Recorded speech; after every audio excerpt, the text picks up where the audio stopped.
एक जापान का व्यक्ति था, बिजनेसमैन था, वो बिजनेस करने के लिए हिरोशिमा पे गया था। तो गया जब हिरोशिमा में ना, तो हिरोशिमा जैसे पहुंचा तो हिरोशिमा में ब्लास्ट हो गया, बट वो ब्लास्ट उससे थोड़ा दूरी पर था, तो वहां से वो भाग निकला। रेडिएशन फैलने से पहले क्या हो गया, भाग गया। और फिर वो कहां गया, नागासाकी। जब नागासाकी में पहुंचा तो वो मार दिया उसको।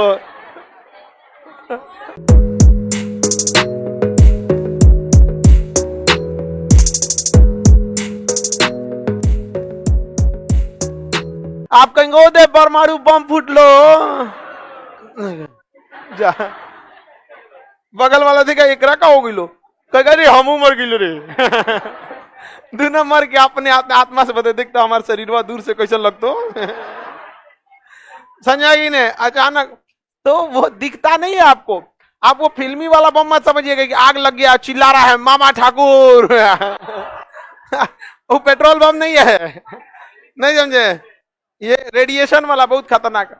ये इसके बाद आता है गामा रेज। कौन सा रे, गामा रे। आपको पता है शरीर में सबसे गहराई तक कौन जाती है, कौन रे, गामा रे। आपका शरीर का हड्डी गुड्डी सब छेद छत के चल गए।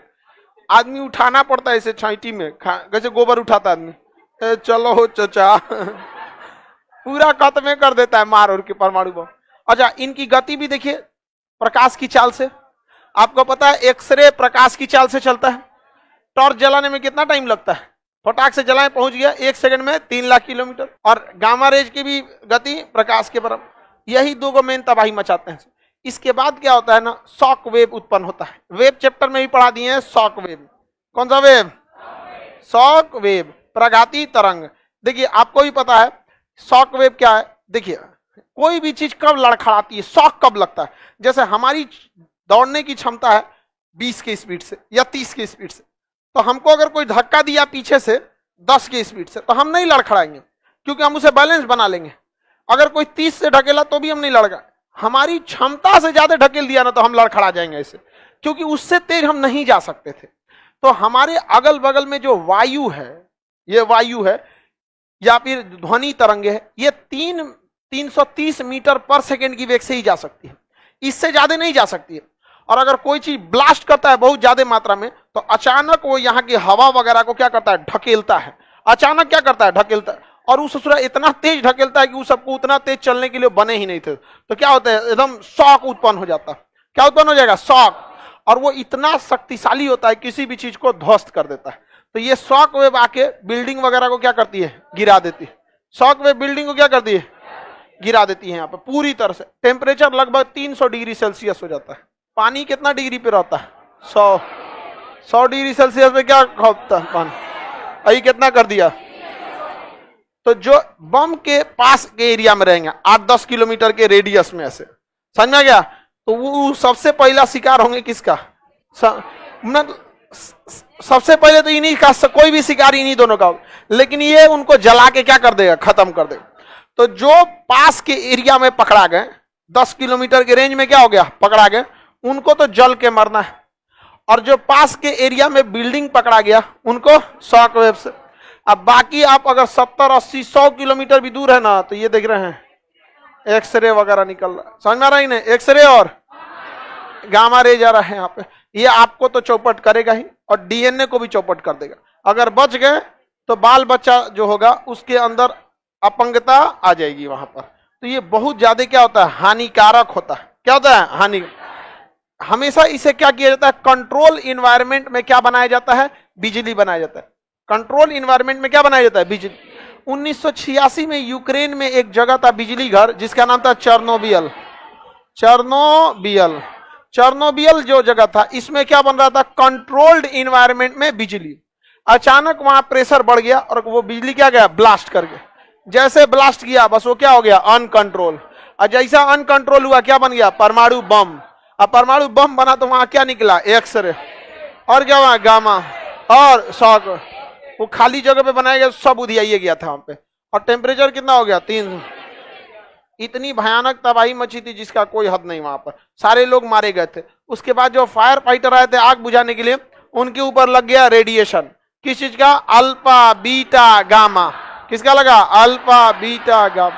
पूरा का पूरा उनका क्या हो गया, शरीर रेडिएटिव हो गया और वहीं पे क्या हो गया, मर गया। जो हेलीकॉप्टर था ना, हेलीकॉप्टर के चारों ओर क्या आ गया था, रेडिएशन। अल्फा बीटा गामा दिखते नहीं, जैसे कोरोना दिखता है। अब हमारे हाथ में कोरोना रहेगा दिखेगा, अब हाथ में कोरोना दिखबे नहीं करेगा, किसी को छू देंगे तो हो जाएगा कोरोना।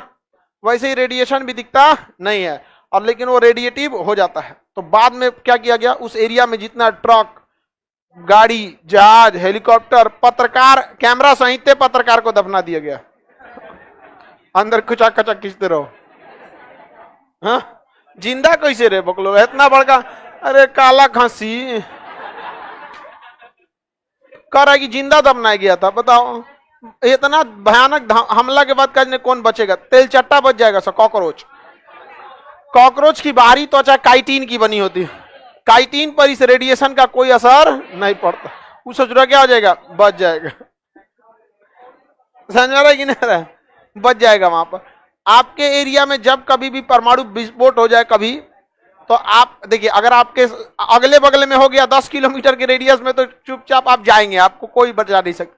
लेकिन ऐसा खबर लगा कि नहीं भाई इस जगह पे ब्लास्ट किया गया है, तो आप खबर लगते ही तुरंत आप अपने जगह पे अंडरग्राउंड होना चालू कीजिए, तुरंत का तुरंत। यहां पर ऐसे जगह पे जाइए जहां पर हवा वगैरह बहुत ही कम आए, और अपने जितना घर द्वार का विंडो, शीशा, खिड़की सब बंद कीजिए। बेसमेंट में घुसिए, रजाई गद्दा बहुत ज्यादा लगा लीजिए ताकि हवा कम आए, क्योंकि सबसे बड़ा दिक्कत क्या होता है, रेडिएशन। समझ में आ गया कि नहीं, रेडिएशन। और इंतजार कीजिए कि कोई बचाने वाला आए, नसीब अच्छा रहेगा तो कोई बचाने वाला आएगा, आपको मास्क पहनाएगा रेडिएशन से बचने वाला, फिर बचा के ले जाएगा। ऐसा हुआ है एक बार, एक जापान का व्यक्ति था, बिजनेसमैन था, वो बिजनेस करने के लिए हिरोशिमा पे गया था। तो गया जब हिरोशिमा में ना, तो हिरोशिमा जैसे पहुंचा तो हिरोशिमा में ब्लास्ट हो गया, बट वो ब्लास्ट उससे थोड़ा दूरी पर था, तो वहां से वो भाग निकला। रेडिएशन फैलने से पहले क्या हो गया, भाग गया। और फिर वो कहां गया, नागासाकी। जब नागासाकी में पहुंचा वो मार दिया उसको,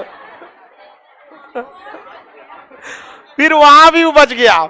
अब जापानियों का नाम अजीब होता है, दिमाग में नहीं आता।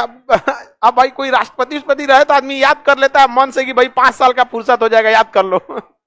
होता है कि नहीं होता है, उसका नाम ही नहीं ध्यान आ रहा है। लेकिन उससे जो गया नागासाकी में, तो हुआ पटका गया। वहां से भी क्या हो गया, भागा वहां पे। अब भाग के गया कहां पे, क्वेटो में। तो क्वेटो में गया तो बिजली गिर गया उसके।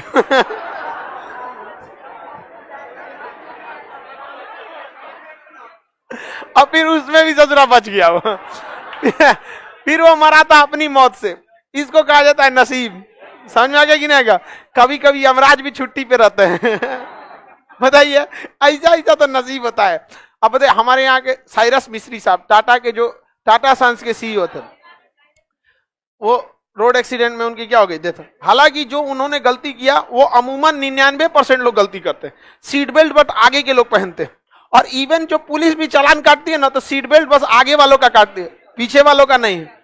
सीट बेल्ट होता क्या है, सीट बेल्ट बहुत जरूरी होता है। वो आपकी गति को ना अचानक रोक लेता है, वरना गाड़ी आ रही है 100 की स्पीड में, टकराएगी तो अचानक 0 हो जाएगा, आप चल जाएंगे आगे। अब वो पता चला सीट जो है आगे, उस पर 100 की स्पीड से छाती लड़ जाएगा, सब किडनी, हार्ट, गुर्दा, फेफड़ा सब पचक जाएगा, इसे अंदर है जा। भाई आप खुद से सोचिए ना, आप 50 की स्पीड में दौड़ के दीवार से ऐसे टकराइए तो देखिए क्या हो रहा है। तो सीट बेल्ट जो होता है ना, सीट बेल्ट ये आगे आने नहीं देता। सीट बेल्ट की खासियत आराम से खींचिएगा तो खिंचाएगा, और जहां जबरदस्ती करेंगे नहीं खिंचाएगा। आपको सीट बेल्ट पढ़ा दिए हैं, फिजिक्स में पढ़ा दिए हैं। आगे बढ़े, किसी को कोई दिक्कत नहीं ना। देखिए, रेडिएशन का मतलब होता है प्रकाश। रेडिएशन का मतलब प्रकाश, ये भी तो प्रकाश है, इसे हम देख सकते हैं। मोबाइल से निकलने वाले रेडिएशन को हम देख नहीं सकते हैं, लेकिन इससे भी निकलता है। ये वो रेडिएशन है जो हमारी क्षमता के अंदर है, हम इसे कोई दिक्कत नहीं होता। लेकिन यूरेनियम से नहीं। यूरेनियम को येलो केक कहा जाता है, यह दुनिया का सबसे महंगा पदार्थ है। समझ में आ गया कि नहीं आएगा। अब लड़की सब इसका झुमका पहना के नहीं पहनना, काने भड़क जाएगा एक ओर से।